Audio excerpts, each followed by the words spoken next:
Amis internautes, bonjour et bienvenue sur Énigme. Une maladie qui résiste aux médecins, une malchance qui s'acharne sur une famille qui se déchire sans raison. Quand le malheur devient trop précis et trop persistant, l'explication bascule et on ne parle plus de hasard, mais d'attaque. Une guerre silencieuse livrée dans l'ombre. Quel est ce monde des hommes? Qui sont ces soldats de l'ombre? Comment opèrent-ils? Et surtout, comment leur échapper? Parce que c'est la question la plus essentielle. Dans ce studio, pour l'émission Énigme de ce soir, un stratège de ce monde de conflit, l'astrologue et mystique Rabbi Lotus. Maître guide, soyez le bienvenu sur cette émission. Merci beaucoup à vous. Paix et bénédiction sur vous. Amen. Vous êtes notre guide pour essayer de cartographier ce monde des hommes afin que nous puissions mieux appréhender tout ce qui se passe, si nous pouvons le savoir. Bienvenue au cœur de Énigme, chers amis internautes. Maître Lotus, comment se manifeste ce monde des hommes quand on parle d'attaque mystique? Qu'est-ce qui se cache derrière ce vocabulaire, je dirais? Merci beaucoup à vous pour le thème. Pour expliquer d'abord, je vais vous dire quelque chose qui est très important pour nous tous. Cette émission n'est pas pour les enfants. C'est pour ceux qui sont à la quête de la lumière, ceux qui sont à la quête de la vérité. Cette émission n'est pas pour les présenter spirituels. C'est pour que nous puissions enseigner, transmettre des connaissances pour que ceux qui sont à la quête de la vérité, à la quête de la lumière, puissent écouter et en tirer des profits pour devenir sages. Donc, je vais vous dire, le monde mystique est très dense et très dangereux. Les attaques mystiques, c'est lorsque l'invisible déclare la guerre. Et lorsque nous parlons des attaques mystiques, fait référence aux attaques physiques. De la manière que les attaques physiques se passent exactement, c'est de cette même manière que les attaques mystiques se passent. Parce que le monde astral, excusez-moi, le monde physique n'est qu'une photocopie imparfaite du monde astral. De la manière que nous avons les criminels dans le monde physique, de la même manière dans le monde astral, nous avons les criminels. De la même manière que nous avons les malfaiteurs dans le monde physique, de cette même manière, nous avons les malfaiteurs dans le monde astral. De la manière que nous avons les forces de l'ordre, les policiers, les gendarmes, les militaires, les paracommandeurs pour nous défendre, de cette même manière, nous avons les gardiens, les défenseurs dans le monde astral. Tout ce qui se passe dans le monde physique, exactement dans le monde astral. Donc, le monde physique n'est qu'une photocopie imparfaite du monde astral. Quand on dit attaque,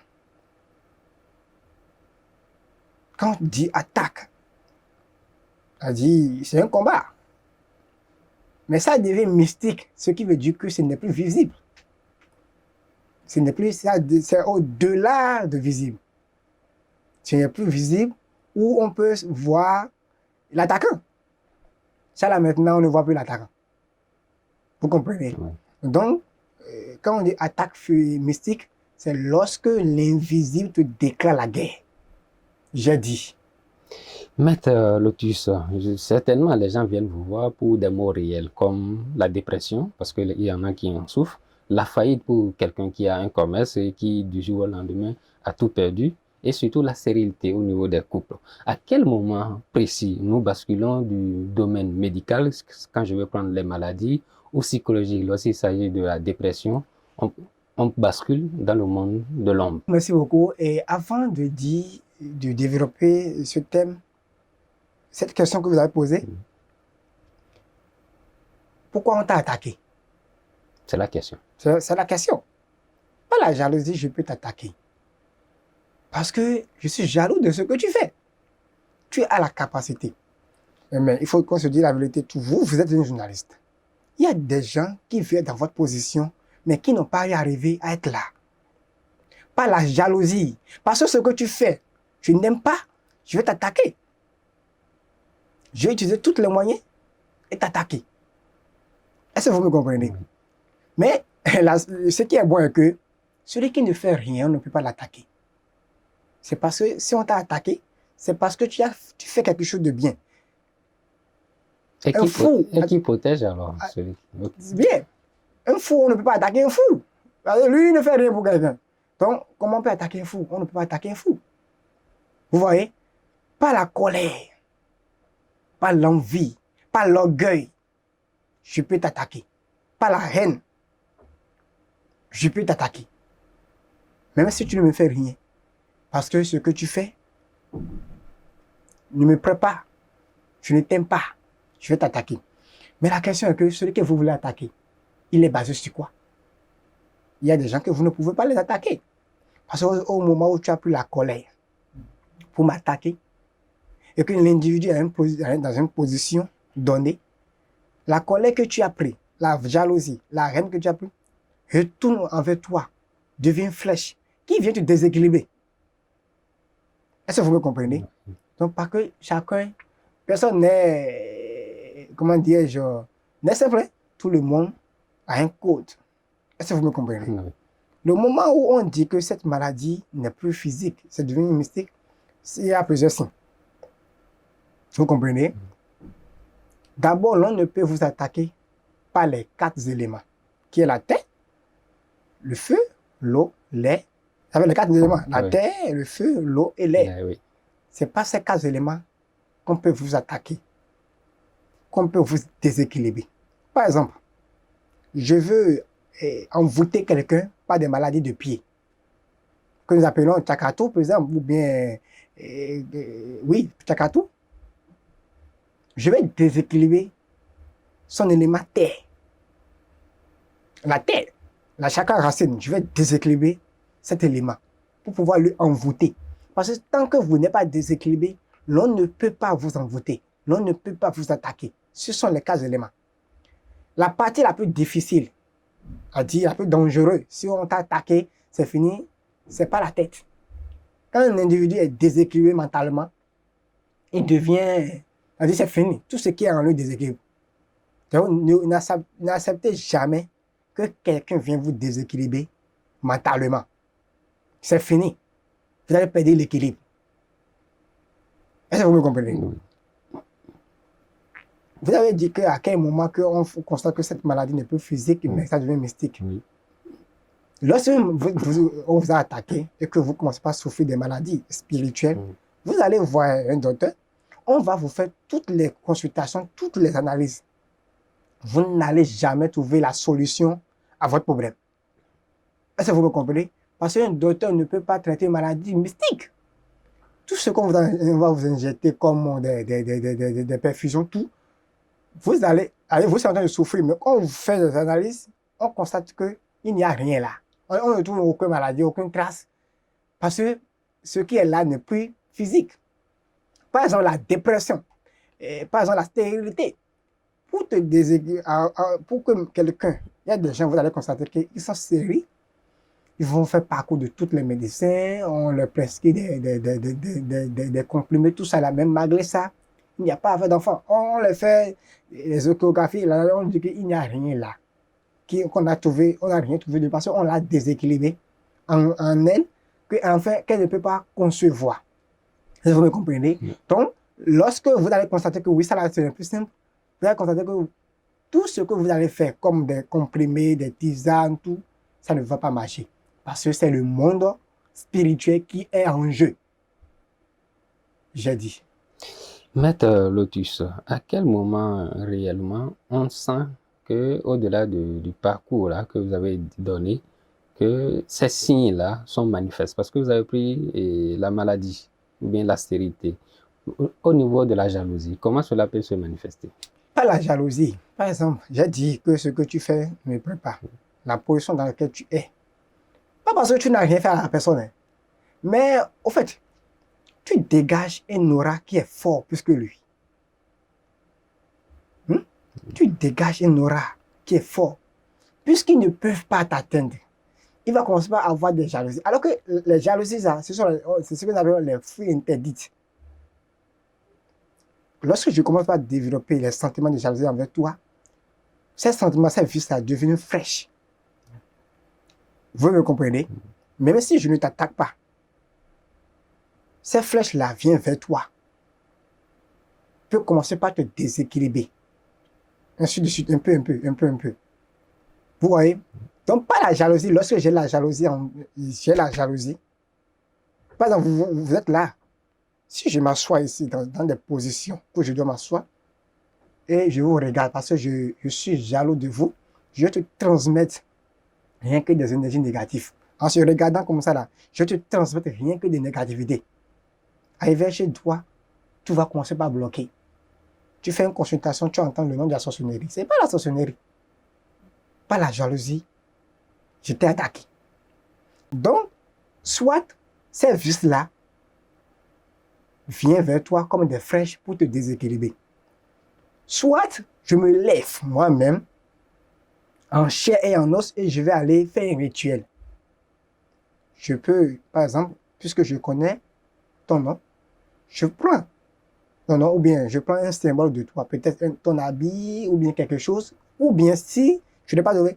Je vais construire, je vais former peut-être un poupée, mais je vais former un statut en ton nom. Je vais consacrer ce statut-là. Est-ce que vous me comprenez?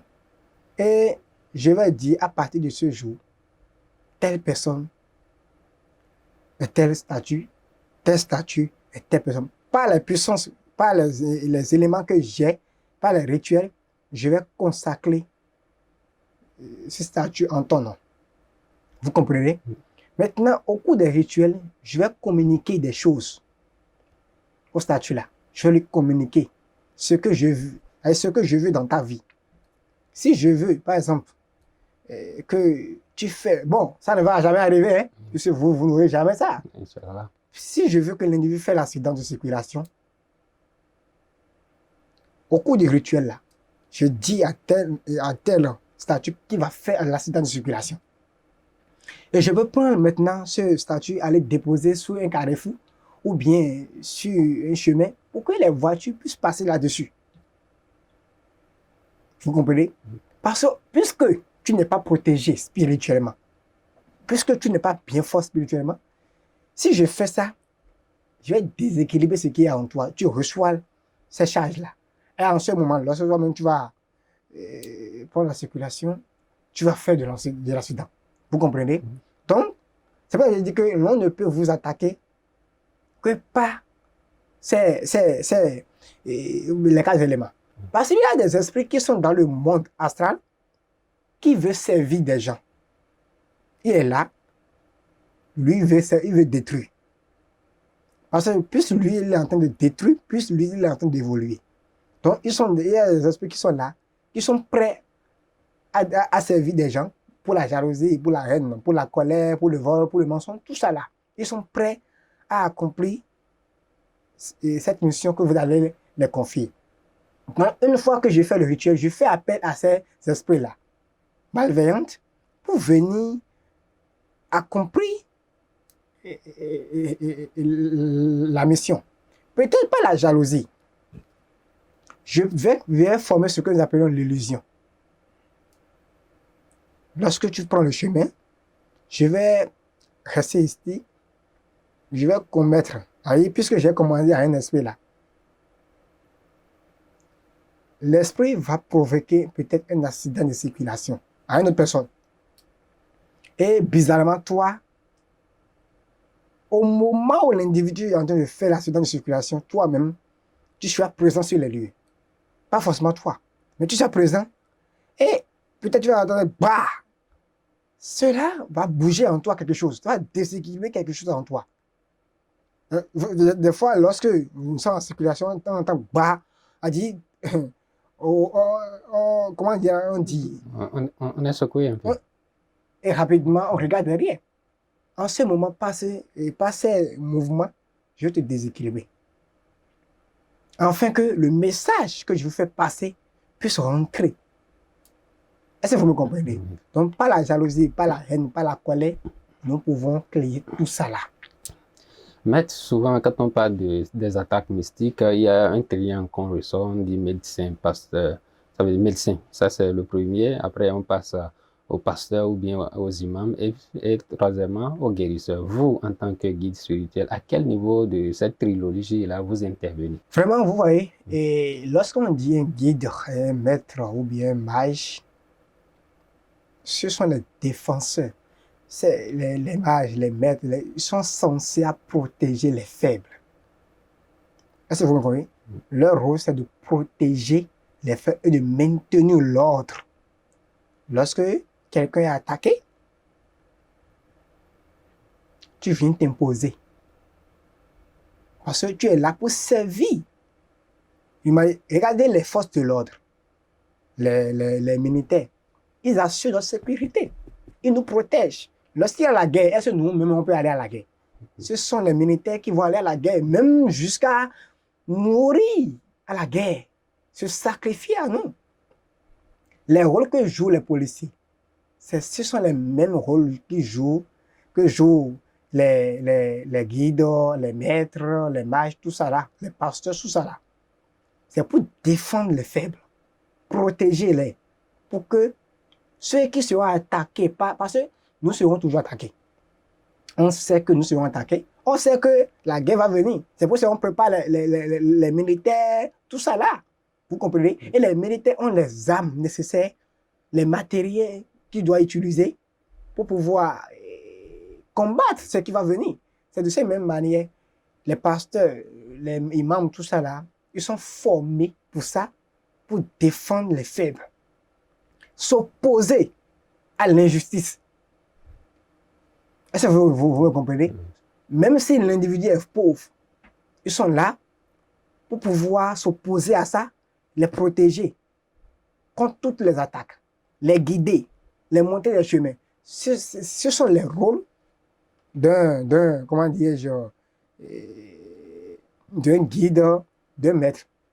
Parce qu'eux, ils ont les connaissances nécessaires à utiliser pour pouvoir que les missions de vie qu'on les a confiées soient maintenant faites. Et dans ce même sens-là, il y a des endroits où, vous voyez, puisque nous avons les avocats dans le monde physique, dans le monde astral, nous avons les avocats. Puisque nous avons les juges dans le monde physique, dans le monde astral, nous avons les juges. Les procureurs dans le monde, il a dit, physique, dans le monde astral, nous avons aussi les procureurs. Peut-être on peut avoir un procureur imam dans le monde astral. On peut avoir un procureur mage dans le monde astral. Et lorsque l'individu est attaqué, on ne se lève pas comme ça. Quand l'individu est attaqué, avec les connaissances que le mage ou bien le maître en possède, lui-même rentre dans le monde astral. Vous me comprenez? De la même manière qu'on fait les procès dans le monde, on fait les procès aussi dans le monde astral. Et tu deviens peut-être l'avocat de l'autre pour dire, mais vous voulez l'attaquer. Qu'est-ce qu'il a fait et vous voulez l'attaquer? Tout ça là, exactement. Et vous allez dire jusqu'à ce que vous allez résoudre cette situation. Donc, les imams, tout ça là, sont les défenseurs et censés protéger les autres. Et dans les mêmes imams, dans les mêmes maîtres, il y a aussi les êtres, les malfaiteurs parmi eux. Vous me comprenez? Il y a aussi, donc parce qu'un maître ou bien un guide, un mage, détient les pouvoirs pour détruire, détient des pouvoirs encore pour sauver. On les a montrés les deux côtés. Il y a des fois, il faut attaquer. Il y a des fois, il faut attaquer. Il y a des fois, il faut établir l'ordre. Il y a un Seigneur qui a dit, l'ennemi qui t'attaque, c'est parce que vous avez une dette karmique. La question est que, voilà, là où je parle de la jalousie, celui qui est jaloux de toi, tu n'as pas besoin de l'attaquer, on n'a pas besoin d'attaquer nos ennemis. Mais la meilleure façon, c'est de prier pour que cet ennemi-là puisse retrouver la voie juste et parfaite, qu'il puisse retrouver la lumière. Vous comprenez? Parce que lorsque lui, il est en train de t'attaquer là, ce n'est qu'une photocopie de toi. Ce n'est que l'homme, ton homme intérieur. Ce n'est que ce que tu es là, qu'il est en train de te montrer. Donc la meilleure façon, c'est de prier pour lui, afin que lui, il n'a qu'à trouver la lumière et se répondre. Regardez l'exemple de Jésus. Lorsqu'on est en train de crucifier Jésus, qu'est-ce qu'il a dit? Il a dit, mais boy, il ne sait pas ce qu'il est en train de faire. Pardonne le péché. Afin qu'il puisse se répondre. Lui-même, là, il peut tuer tous ceux qui sont là. Il peut ordonner en une claque, on peut détruire tous ceux qui sont là. Mais malgré ça, parce qu'il a dit que ceux-là n'ont qu'à retrouver la lumière, la voie juste. Donc, lorsque quelqu'un t'attaque d'abord, il faut d'abord regarder les dettes karmiques. Il y a des gens là, dans le monde passé, nous avons taqué, et dans ce monde-là, ils viendront nous taquer. Tout ce que tu as fait, lorsque tu es jaloux des autres là, quelqu'un viendra être jaloux de toi. Lorsque tu n'aimes pas l'autre là, il y aura des gens derrière toi qui ne vont pas t'aimer et ils sont prêts à même à te tuer. Est-ce que vous me comprenez? Donc, les guides, tout ça là, ce sont les protecteurs. Et en ce moment-là, c'est là où nous faisons appel parce que nous avons les aides de lumière. Nous avons les entités supérieures. Lorsque quelqu'un est attaqué par un esprit, une entité de bastard, nous faisons appel aux entités supérieures. Il y a une entité qui est plus forte que lui. Peut-être que l'individu a déclenché un pouvoir de degré numéro 1. Moi, j'irai déclencher un pouvoir de degré numéro 2. Ou bien déclencher un pouvoir de degré numéro 3. Parce que pour faire appel à un être qui est plus... C'est pas moi-même qui vais aller défendre l'individu, hein, mais pas des rites, pas des méthodes. Je fais appel à un esprit qui est plus puissant que celle que l'autre a. Parce que de la même manière, nous avons les maires ici, nous avons les députés, tout ça. Et de la même manière, dans le monde entier, nous avons aussi des esprits qui sont supérieurs. Quand on entend parler de lui, à certaines personnes, je ne peux pas aller là-bas. Vous comprenez? Ainsi de suite. Donc, c'est de la même manière que les choses se passent dans le monde physique. Exactement. Dans le monde astral, c'est la même chose. Maître Lotus, vous avez parlé de prier pour celui qui attaque, qui vous attaque. Maintenant, quelle autre manière peut-on utiliser pour neutraliser une attaque mystique? L'attaque mystique, c'est ça ce que je disais. Lorsque vous êtes attaqué par quelqu'un, d'abord la question est que c'est quel genre d'énergie que l'individu a appelé. On ne se lève pas. Attention, on ne se lève pas pour s'imposer à une attaque mystique. Attention, c'est très dangereux. Sinon, il y a des fois, vous allez arriver à la maison, vous-même là, vous ne pouvez pas dormir. Quand l'individu t'attaque et que bon, la situation est venue, il faut se poser la question, quel genre d'énergie qu'il a utilisé, afin de pouvoir savoir quelle énergie moi je vais appeler. Peut-être que l'individu a utilisé le feu. Moi, je vais utiliser de l'eau. Parce que je sais que l'eau va éteindre le feu. Ou bien, il a utilisé le feu. Moi-même, je peux utiliser le feu. Mais le feu que je dois utiliser, c'est un peu plus dense que le feu que je suis en train d'utiliser. Il a utilisé peut-être lance-pierre. Moi, je vais aller utiliser du fusil. Si tu utilises du lance-pierre pour m'attaquer, moi, je vais utiliser ce que nous appelons le fusil. On dit le fusil ou la fusil? Le fusil. Ah, le fusil. Parce que moi-même, je suis en train de dire, je ne suis pas sûr de moi-même. Donc, je vais utiliser le fusil pour t'envoûter. Ah, je sais que une fois que le fusil est là, je vais te détruire en même temps, en un morceau, vous comprenez? Donc, il faut savoir d'abord ce que l'individu a utilisé pour savoir maintenant ce qu'il faut utiliser. Maintenant, on a dit de prier pour nos ennemis, ou bien, afin qu'eux-mêmes là, n'ont qu'à se répondre. Attention, il y a des fois, ce n'est plus l'affaire de prier. Il y a des fois, il faut établir ce que nous appelons l'ordre. Parce que pourquoi on dit de prier? Lorsque quelqu'un vous attaque et que vous l'attaquez en retour, vous créez ce que nous appelons le karma. En même temps, vous allez payer les conséquences. Il y a des rituels. Quand quelqu'un m'attaque, je fais le rituel, je l'attaque et je le bloque. J'attaque un individu et je le bloque en même temps. Mais je vais créer ce qu'on appelle le karma. Maintenant, il y a des attaques. Quand ça vient, je rentre dans ma chambre, je fais des rituels et je retourne ce que l'individu a envoyé. Si il a envoyé 2 attaques, moi je fais le rituel et je le retourne en même temps les mêmes rituels qu'il a fait, les mêmes choses, les mêmes énergies. Mais la dangerosité est que quand l'énergie revient vers toi, ça revient, ça double. Puisque tu m'as envoyé 2, moi je fais le rituel, je retourne, ça se multiplie en 4 ou en 6. Donc toi-même, tu ne peux plus supporter ce que tu as envoyé. Vous comprenez? Et je fais ça pour établir l'ordre. Quand quelqu'un m'attaque dans ce que je fais, et que je vois qu'un jour que ça là, le niveau où ça vient maintenant, il faut que moi-même, je réagisse. Je vais réagir, mais pas pour créer le karma.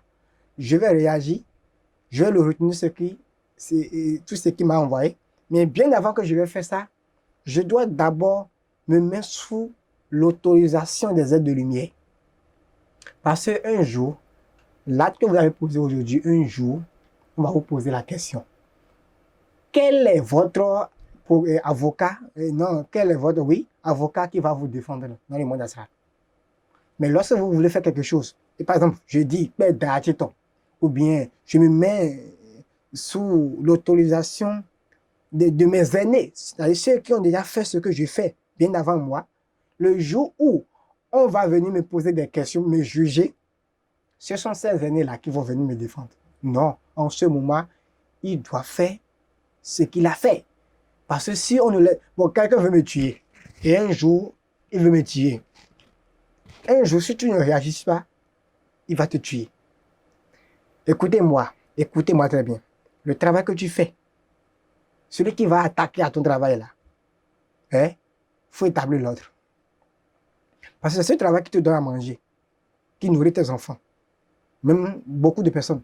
Et l'individu qui est venu, qui veut détruire ton travail là, faut établir ce que nous appelons l'ordre. Mais on ne le fait pas à tout moment. On dit enfant, et bébé, trop c'est trop. Maintenant, il faut que nous faisons appel aux forces supérieures afin qu'ils puissent venir établir l'ordre. Puisque ce n'est pas toi-même qui veux établir l'ordre, mais il faut faire appel aux entités, aux forces supérieures, afin qu'ils puissent venir maintenant s'opposer pour établir l'ordre. Établir l'ordre, comme vous l'avez dit, Maître Lotus, nous sommes au thème de cette émission. Quel est votre message à l'endroit de ceux qui croient à ces attaques mystiques et de ceux qui doutent des attaques mystiques?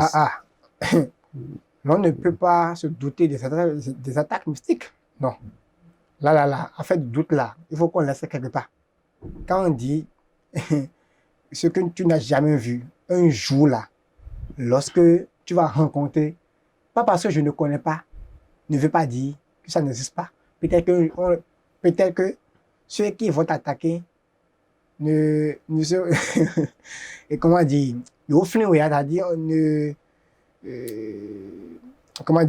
ne se souviennent pas encore de toi. Vous comprenez? La question est, ce que moi je vais dire que chacun prenne ses dispositions. Nous sommes dans un monde de bataille. Vous comprenez? Nous sommes dans un monde là de bataille. Dieu nous a envoyé sur la terre, il nous a donné tout, mais c'est à nous maintenant de se raciner spirituellement. Quelqu'un qui n'est pas fort, qui n'est pas fort spirituellement, qui n'a pas de racine spirituelle, celui-là c'est fini. Donc je vais vous dire de prendre vos dispositions nécessaires, travailler sur vous, afin que personne ne puisse vous déséquilibrer. Merci, Maître Lotus, d'avoir partagé votre cartographie de l'ombre. Chers amis internautes, merci de nous avoir suivis. J'espère que vous avez pu tirer leçon de tout ce que Maître Lotus nous a enseigné à propos des attaques mystiques. Prenez le rendez-vous du prochain numéro de Énigme. À bientôt.